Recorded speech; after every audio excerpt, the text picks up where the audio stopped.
tentang materi FGD.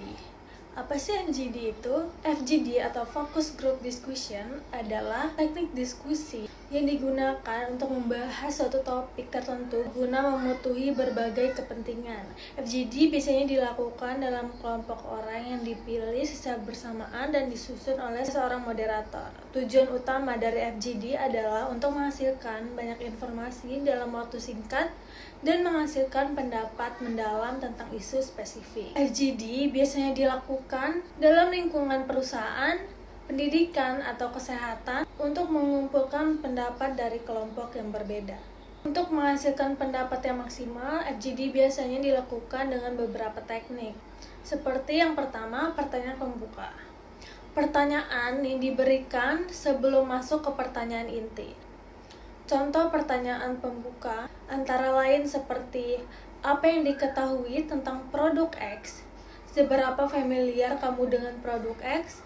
Kapan dan bagaimana pertama kali kamu menemukan produk X? Kapan terakhir kali kamu membeli produk X? Pertanyaan kedua ada eksplorasi, pertanyaan yang lebih mendalam ke topik penelitian. Contohnya seperti, berapa banyak kali kamu menggunakan produk X? Apa yang kamu suka dari produk X dan apa yang kamu tidak suka dari produk X. Pertanyaan ketiga ada interaksi antar subjek. Interaksi antara peserta FGD untuk mengumpulkan pendapat yang berbeda-beda. Yang keempat ada solusi dan ide. Peserta FGD diberikan kesempatan untuk menyampaikan ide dan solusi terkait topik yang dibahas. FGD memiliki banyak manfaat, seperti dalam membangun produk, meningkatkan interaksi dengan pelanggan, dan membantu dalam pengembangan karyawan.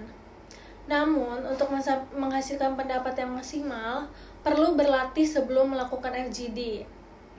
FGD juga biasanya dilakukan dalam lingkungan pendidikan untuk membahas sebuah persoalan lebih mendalam. Metode FGD sangat berguna untuk mengeksplorasi pengetahuan dan pengalaman serta kemampuan subjek. Tidak hanya menjawab pertanyaan antar subjek dalam FGD, tetapi juga dapat bertukar anekdot dan saling mengomentari pengalaman masing-masing dengan beragam sudut pandang. Jadi segitu aja pembahasan kita tentang FGD. Sampai bertemu di materi selanjutnya.